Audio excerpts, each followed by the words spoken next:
मध्य प्रदेश में इस समय एक भर्ती परीक्षा का रिजल्ट चर्चा का विषय बना हुआ है और वो है पटवारी भर्ती परीक्षा का रिजल्ट। आखिर इस पर संदेह क्यों है और क्या वास्तव में पटवारी भर्ती परीक्षा में फर्जीवाड़ा हुआ है?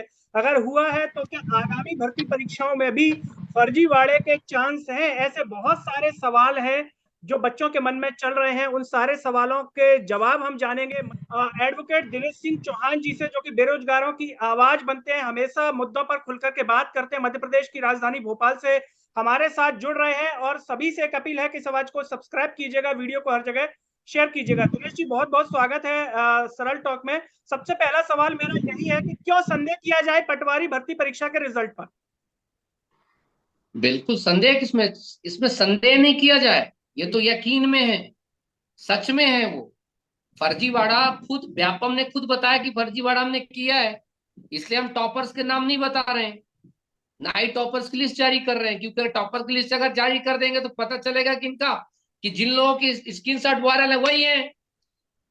आप ये समझने का प्रयास कीजिए कि जिस परीक्षा को देने में पढ़ने वाले बच्चों के 5-5 7 साल से पढ़ने वाले बच्चों के पसीने छूट गए 140 लाने में, 140 लाने में। भाई जी। ऐसा क्या हो गया इनको कि आप 180 लेकर के सीधे पहुंच गए। और एक ही सेंटर, मैं ये नहीं कहता, ये कोई संयोग नहीं होता है, ये एक एनआरआई कॉलेज या कोई एक खास कॉलेज ही, ऐसा क्यों, आखिर ऐसी वजह क्या है। तो ये पूरी की पूरी सूझी समझी चाल है। मैं आपको बच्चे तो पहले से जानते हैं कि जब भर्ती आई थी तभी मैंने बताया था कि इस पे बहुत बड़ा झोल है, कृपया करके अभी से थोड़ा सतर्क रहें। यहाँ तक कि मैंने कुछ ऑडियो जो वायरल हुए थे उस समय 12-12 15-15 लाख के उससे मैंने अवगत कराया था। और मैंने ये भी बताया था आप उन सभी को कि इस भर्ती में एनिडेस्क के द्वारा वो जो है डमी कैंडिडेट बना करके, या तीसरा आपको पता होना चाहिए कि वो बिना जैमर के जहां पर व्यवस्थाएं होती हैं वहां पर आसानी से हम क्वेश्चंस को यहाँ से वहां ट्रांसफर कर सकते हैं। और ब्लूटूथ के द्वारा या किसी अन्य डिवाइस के द्वारा आसानी से नकल करना है, आसान है। मध्य प्रदेश के जो एग्जाम्स होते हैं आप पाएंगे, इनके किसी भी सेंटर में चाहता हूं आप एक बार जाके देखेंगे तो आप पता चलेगा कि भोपाल, इंदौर, जबलपुर, कुछ खास अगर शहरों को छोड़ दिया जाए, उसके अलावा बाकी जो शहर है वहां पर सेंटर की क्या हालत है आप कह देंगे यहाँ पर तो 100% जो है नकल चल रही हो, या दिनेश जी, नकल नहीं या पर फ्रॉड चल रहा हो। अगर आप मानते हैं फर्जीवाड़ा हुआ है, दिख रहा है, तो क्या लगता है कि इस पर अब कुछ कार्रवाई के चांस लगते हैं, या फिर पहले भी इस प्रकार की चीजें उजागर हुई थी, स्क्रीनशॉट्स वायरल हुए थे, सबने देखा मध्य प्रदेश में, फिर जांच हुई और जांच नहीं में जांच करवा दी और सिलेक्शन हो गया? तो क्या अब इस पर न्याय लगता है कि न्याय होगा अगर हकीकत में फर्जीवाड़ा है? नहीं, आपको मैं साफ साफ बताऊं, ये डिपेंड करता है छात्रों पर। जी। मैं एक कहानी बता रहा हूँ आपको, बताओ, कृषि छात्रों, कृषि विकास अधिकारी और क्षेत्र विकास अधिकारी की भर्ती आई थी, उसमें फर्जीवाड़ा हुआ था, यही हुआ था। 200 में 196 नंबर, 198 नंबर ऐसे बच्चों को आए थे जिनको अपनी ग्रेजुएशन करने में 8 साल लग गए थे। तो भयंकर आंदोलन हुआ, और मतलब सैल्यूट करना चाहिए उन एग्रीकल्चर वाले छात्रों को, पूरे प्रदेश सरकार को नचा दिया उन्होंने। और अंततः इधर जांच बैठी और जांच से पहले ही परीक्षा को क्या कर दिया गया, कैंसिल कर दिया, क्योंकि पता चल गया कि जांच अब लोगों तक पहुंच जाएगी। क्योंकि पटवारी भर्ती परीक्षा में यूट्यूब पे वीडियो बन रहे, तमाम चीज हो रही है, लेकिन अभी भी वो जो रोष है, वो जो रोष है युवाओं का, वो अभी सड़कों पर नहीं आया है। वो जो रोष है वो अभी नहीं दिख रहा है। जबकि मैं सब बताऊं, सच सच सच बताऊं, इस समय कांग्रेस खुल करके इसका विरोध कर रही है, और यही सही वक्त है युवाओं को साथ देने का, सही वक्त है बिल्कुल। और दोनों तरीके से घसीटे, व्यापम को तो घसीटो क्योंकि व्यापम तो कुछ बोल ही ना, चुप्पी साधा हुआ है, सरकार को भी, और साथ साथ उनको कोर्ट में भी घसीटे। बिल्कुल। ये जो टॉपर्स इनको पकड़ो, इनको बोलो कि एक काम करो कि प्रेस कॉन्फ्रेंस करा ली जाए। भाई टॉपर हैं, इतनी बड़ी भर्ती के टॉपर हैं, हम्म। और जब इतनी बड़ी भर्ती के टॉपर, तो तय है कि इनके पास सबसे बड़ी विद्वता है, और सबसे बड़ी विद्वता, इनको प्रेस कॉन्फ्रेंस देने में कोई दिक्कत नहीं होगी। 100 क्वेश्चन या 10 क्वेश्चन 20 क्वेश्चन छांट करके दे दी जाए उसी एग्जाम के, सॉल्व करके दिखा दो एक हम्म। टाइम लिमिट में, उसी एग्जाम के, हमें बाहर नहीं, सारा का सारा दूध का दूध पानी का पानी हो जाएगा उसी एग्जाम। हम्म। और ये हो सकता है कब, जब एक युवाओं का एक अच्छा प्रेशर हो, एक मास लेवल पर जब चीजें चलती हैं तो बदलाव आता है। हर कोई घर में बस एक ही चीज कह रहा, हाँ जी क्या हो जाएगा। अब मैं आपको लिख के दे रहा हूं, अगर युवा इस पे अग्रेसिव नहीं हुआ, अच्छा स्टेप नहीं लिया, तो कुछ दिन में सबकी ज्वाइनिंग हो जाएगी और फिर वो खेल हो जाएगा, हाँ भ्रष्टाचार हुआ था। और जो नोट लेने वाले, नोट देने वाले, वो खुश हो जाएंगे, और अगली नंबर कांस्टेबल का, उसके बाद अगला नंबर एसआई का, वो अनवरत चीजें चलती रहेंगी, दिनेश क्योंकि युवाओं पर डिपेंड करता है। दिनेश जी, आपको क्या लगता है, आपका एक लंबा अनुभव है, आप पढ़ाते रहे हैं छात्रों को और आंदोलन भी करते रहे हैं, तो ज्यादा जानकारी आप रखते हैं। आपको क्या लगता है कि ऐसे कितने छात्र इसमें चयनित हो सकते हैं जो फर्जीवाड़े की वजह से चयनित हो रहे हो, कितने, इनकी संख्या कितनी हो सकती है?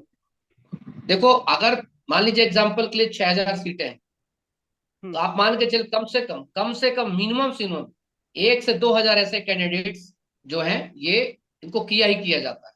हम्म। क्योंकि इनका एक पहले से ही प्रोपोगंडा रहता है फर्जी कराने वालों का। 3 प्रकार से लोग फर्जीवाड़ा कराते हैं। एक तो डमी कैंडिडेट्स बैठाते हैं, पहला ऑप्शन होता है। दूसरा विकल्प होता है कि ये लोग क्या करते हैं, एग्जाम सेंटर से, वहां से जो है जैमर वगैरह जब हट जाता है, तो वहां से आसानी से एग्जाम्स को में क्या है, यहाँ बैठ गया कैंडिडेट, एंड डेस्क के जो है बाहर चल रहा है, पेपर चल रहा है, कुछ खास कंप्यूटर में बैठा दिए गए। और तीसरा इनका विकल्प होता है पेपर ही आउट करा देते हैं। मान लीजिए आपको पता है कि ये फर्जी कंपनियों से तो एग्जाम करा रहे हैं, सबसे थर्ड क्लास कंपनियों से। तो हम्म। इनका जो कोई एक व्यक्ति है जो कंप्यूटर में, या जिसके पास सॉफ्टवेयर का, जिसके पास ऑथेंटिक है, जिसके पास उसका अथॉराइज्ड है, वो कुछ पेपर्स को क्या किया, निकाल लिया, और उस पेपर की मान लीजिए 2 करोड़ में उसने बेच दिया कि भाई अब मुझे 2 करोड़ दे दो, बाकी तुम कितने बेचो। अब वो 2 करोड़ रुपए लेकर के बाकी अरबों रुपए कमा रहा है। तो समझ रहे हैं आपने, तो ये पूरा का पूरा एक प्रोपोगंडा होता है, और उनको पता होता है कि हमें सारी सीट नहीं बेच सकते, इसे कुछ खास सीटों पर ही बेची जाती है। बिल्कुल। और ये ग्वालियर हो गया, मुरैना हो गया, कुछ ऐसी जगहों को पकड़ते हैं जहां पर ये सरकारी नौकरी के साथ साथ क्या है, पैसे लेने में देने में कोई ज्यादा तकलीफ ना हो।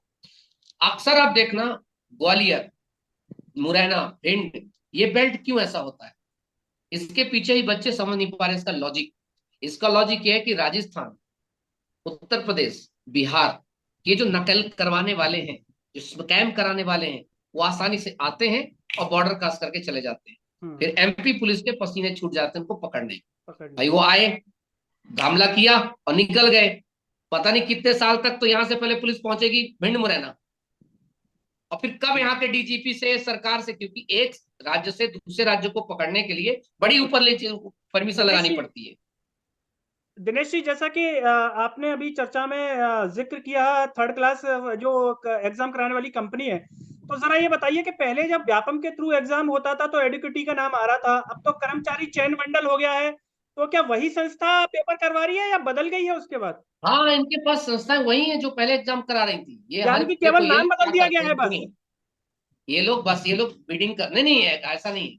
कर्मचारी चयन मंडल तो उसका नाम रखा गया है प्रोफेशनल एग्जामिनेशन बोर्ड का। जी। जो एग्जाम कराने वाली कंपनी थी एडुकेटी साइंस एजुकेयर, ये वही कंपनी होती है जो पूरे देश में जाएंगे, ज्यादातर जगह ब्लैक लिस्टेड होती है। जी। अच्छा ये बताइए, आपको क्या तकलीफ है, एक अच्छी रिनाउंड कंपनी टीसीएस हो गया, कोई बड़ी कंपनी जो एक रेलवे के एग्जाम करा रही है, एसएससी के एग्जाम करा रही है, यूपीएससी के एग्जाम कर रही है, ऐसे एग्जाम्स को कराने आपको तकलीफ क्या है, मुझे ये समझ नहीं आता है कि आप ऐसी कंपनी को हायर क्यों नहीं करते हैं। ये लोग टेंडर जारी करते हैं, सच बताओ, ये लोग टेंडर जारी करते हैं, और जो सबसे कम बिड लगाती है वो कंपनी को हायर कर लेते हैं। अब आपको पता सबसे कम बिड कौन लगाएगा, हम्म। उनको पता है खर्चा हम कहाँ से निकाल लेंगे, 2-4 क्वेश्चन पेपर बेच के निकाल लेंगे। और अगर इस स्कैम को पकड़ा जाए ना, तो बहुत बड़े बड़े लोग पकड़े जाएंगे। जब नेशनल आपका हेल्थ मिशन का पर्चा पकड़ा गया था, तो उसपे कंपनी का, एजेंसी का, एग्जाम कराने वाली एजेंसी का व्यक्ति पकड़ा गया था। बिल्कुल। सॉल्वर तो थे ही, पर उसने बताया कि एक्चुअली में पेपर मैंने बेचा था 3 करोड़ में। दिनेश जी, जैसा कि आपने जैमर का जिक्र किया कि इस बार परीक्षा जो हुई थी तो वो थे नहीं जैमर जो लगाए जाते हैं, तो क्या लगता है कि कंपनियां इस लेवल पर भी साठगांठ करती होंगी कि जैमर को पैसे देकर हटवा दिया जाए या कुछ बहाना मार दिया जाए कि नहीं लगा, खराब थे, क्या थे? नहीं नहीं, ऐसा नहीं है। इस पे ऐसा होता है कि जो हाईलाइटेड एरिया होते हैं, अच्छे एरिया होते हैं, वहां सारी व्यवस्था कर दी जाती है। जो लूप लाइन वाले होते हैं, हम्म। वहां पर क्या कर दिया जाता है, आसानी से उनको रख दिया जाता है, जैमर्स हटा देना, कि कोई जो अभ्यर्थी है वो इतना सब ध्यान नहीं देता ना। हम्म। इंस्पेक्शन करने आ रहा है कोई, ठीक है, उसको दिखा दिए यहाँ रखा है, कुछ दे दिए, चला गया वो भी। हम्म। आप ये बताइए ना, मंदसौर वाले बच्चे से आप पन्ना में पेपर दिलवा रहे हो, हम्म। पन्ना वाले बच्चे से आप जो है झाबू हम पेपर दिला रहे हो, अलीराजपुर वाले को सीधी भेज रहे हो, सीधी वाले वाले को बड़वानी भेज रहे हो। कितनी बड़ी मूर्खता है। और एनआरआई कॉलेज में आप खास लोगों को क्यों रख रहे हो? क्वेश्चन, बड़े चीजें। एनआरआई कॉलेज के बच्चों की लिस्ट निकाल दीजिए, आपको टॉपर्स और बाकी सब मिल जाएंगे कि कौन है कौन नहीं। ये पूरा दूध का दूध पानी का पानी हो जाए, इसके लिए बड़ी बात नहीं है। आरटीआई लगा करके बच्चे अभी भी चाहें तो कानूनी तरीके से एनआरआई कॉलेज, इस एक पर्टिकुलर कॉलेज की लिस्ट मांग सकते हैं, टॉपर्स की लिस्ट मांग सकते हैं। बच्चों के पास, लोगों के पास बहुत अधिकार है साहब, उसका समुचित प्रयोग नहीं करते, वरना बहुत कुछ कर सकते हैं। आपको पता होना चाहिए, आरटीआई के कारण 2013 का पूरा पीएमटी स्कैम, व्यापम स्कैम उजागर हुआ था उस समय। तो अब तो और ज्यादा टेक्नोलॉजी हो गई ना, अब तो सब चीज आपको पीडीएफ में मिल जाती है बहुत सारी, दिनेश तो जी। सब कुछ अवेलेबल है। बट सबको पता क्या सोच रहे हैं, मैं क्यों करूं? बिल्कुल। एफर्ट नहीं करना चाहता कोई। द प्रॉब्लम इज दैट कोई एफर्ट नहीं करना चाहता। जिस दिन एफर्ट करेंगे उस दिन पता चल जाएगा, और उस दिन सारी चीज उजागर हो जाएगी। और एफर्ट नहीं करेंगे तो मैं आपको लिख के देता हूं, आने वाली भर्तियों में भी यही होगा। दिनेश जी, क्या लगता है कि कर्मचारी चयन मंडल अपनी तरफ से जो टॉपर्स की लिस्ट है वो क्यों नहीं देते? क्या इसमें कोई नियम होता है, या ये सही है कि लिस्ट नहीं देनी चाहिए? अरे नहीं नहीं, इनको तो एक्चुअली नियम तो ये है साहब कि जितने भी लिस्ट सेलेक्टेड है सबकी लिस्ट डालनी चाहिए। अभी 2 साल पहले तक क्या होता था, जितने भी सेलेक्टेड हो लेते थे, जितने 2017 उठाइए, चाहे वो टॉपर हो चाहे नॉट टॉपर हो, उसका नाम रोल नंबर कहाँ का है पूरी जारी होती थी। अभी इसी साल से इन्होंने धांधली को इतना ज्यादा बढ़ाया है कि सब कुछ छुपाने लगे, सिर्फ 10 लोगों को नाम देते हैं। तो टॉपर लिस्ट छोड़ी, पूरी लिस्ट आनी चाहिए, और पूरी लिस्ट आपको पता चल जाएगा ये कौन है, क्योंकि हर व्यक्ति जानता है कि मेरे बगल वाला व्यक्ति जो है बगल वाला वो कौन क्या है? है क्या नहीं है, पढ़ाकू है कि गांजा फूक करके पढ़ाई कर रहा है। ठीक है, कई ऐसे नहीं, बहुत सारे चीजें हैं। आप देखना, बहुत सारे नशेड़ी गजेड़ियों को सिलेक्शन हो रखा है जिन्होंने कभी किताब नहीं पढ़ी है। जी दिनेश जी, आपसे एक सवाल का जवाब हम और जानना चाहते हैं। जो कमेंट्स हमने पढ़े उसमें दो तीन तरह के कमेंट आते हैं। एक व्यक्ति, एक छात्र, कुछ छात्र ये कह रहे हैं कि परीक्षा कैंसिल होनी चाहिए, तो कुछ कमेंट में ये कह रहे हैं कि क्यों कैंसिल होनी चाहिए, हमने तो पढ़ाई की, नंबर हमारे आगे। एक इस प्रकार के छात्र हैं। तो आप शिक्षक हैं, बतौर शिक्षक आपको क्या न्याय लगता है कि इसमें क्या होना चाहिए? मैं आपको बताऊं, फर्जी स्टूडेंट वैसे पकड़े जाएंगे। हम्म। इन्होंने क्या किया, फर्जी स्टूडेंट को एक लिस्ट ऑलरेडी है, मतलब 0.11% छोड़ करके ये जो जितने भी ये हाई रैंक वाले हैं ना, इनको उठा करके सीधे उठाना है, एसआईटी या कोई भी उठा ले इनको, स्पेशल टास्क फोर्स अगर उठा के रख लेगी और रख करके इनका इंटरव्यू करवा दे। जी कुछ नहीं करना, इन्हीं का करा दे बस, बाकी छोड़िए आप। ये बिल्कुल। जो 170 165 प्लस वाले हैं, इनके एक बार शॉर्ट करा दे, तो जो पढ़ने वाला है वो अलग से दिख जाएगा। बिल्कुल। तो आपको दोबारा पेपर कराने की आवश्यकता भी नहीं पड़ेगी। हम्म। कुछ खास कॉलेज हैं, उन कॉलेजों की लिस्ट निकाल करके, और सरकार क्या नहीं कर सकती, ये बताओ, किसने अपराध किया किसने नहीं किया है? रात में कोई चोरी करके जाता है, कैसे पकड़ लेती है पुलिस, मुझे बताइए। बिल्कुल। बिल्कुल। गलत बता? बिल्कुल। मतलब आप कैसे पकड़ते हैं लोगों को, क्रिमिनल्स को? जी। तो ये तो बहुत आसान है, तो बच्चे हैं, हम्म। ये चार चांटे जमाते ही सबको उगल देंगे, बता देंगे एक्चुअली चाचा ने करवाई थी सेटिंग की पापा ने करवाई सेटिंग। बिल्कुल। सच में बताऊं, जब हम कुख्यात क्रिमिनल्स को पकड़ लेते हैं, मैं तो एक एडवोकेट हूं, मैं तो ऐसे ऐसे ट्रायल में ऐसे ऐसे केस देखे मैंने कि ऐसा लगता है इसको पकड़ना असंभव है, बट वो पकड़ा जाता है। पुलिस के पास बहुत कुछ चीजें हैं, सरकार बस चाहे, और उसका अगर इंटेंशन हो गया तो फिर खगाल देती है, आपको ही पता है चीज। दिनेश जी, चलते चलते आखिरी सवाल आपसे ले लेते हैं। अगर इस पर कुछ नहीं होता है पटवारी भर्ती को लेकर के, तो क्या लगता है कि आगामी जो भर्ती परीक्षाएं हैं उन पर खतरे की घंटी मंडराती रहेगी? अरे सर, पुलिस भर्ती में हुआ था 2000 पुलिस भर्ती में, हम्म। और शिक्षक भर्ती परीक्षा में उस पे बच्चों ने ज्यादा संज्ञान नहीं लिया, आपको जी पता होना चाहिए। उसका खामियाजा पटवारी भर्ती हुई, पटवारी में ज्यादा संज्ञान नहीं होगा, एसआई और कांस्टेबल में होना तो तय है ना सर। ये तो बिल्कुल। कुछ कहने की बात नहीं, बच्चे को भी पता है चीजों। और उसके लिए अभी मैं आप सभी से एक बड़ा विनम्र निवेदन करता हूँ। समस्या चूंकि आपकी है, और आपके लड़ने के लिए ना तो बिहार से बच्चा आएगा ना राजस्थान से बच्चा आएगा। मैं तो एग्जाम देता नहीं कि मैं लड़ूंगा आपके लिए। बिल्कुल। हम मार्गदर्शन कर सकते हैं, आपको पुलिस उठा ली, आपसे दिक्कत कर रही है, आपको दमन कर रही है, तो हम बैठे हैं ना। क्यों बैठे हैं? ताकि आपके ऊपर कोई लीगल प्रोसीडिंग ना लगाते, कोई कोई कानूनी तरीके से आपको अगर धांधली करता है, परेशान करता है, तो हम बचाने के लिए बैठे हैं।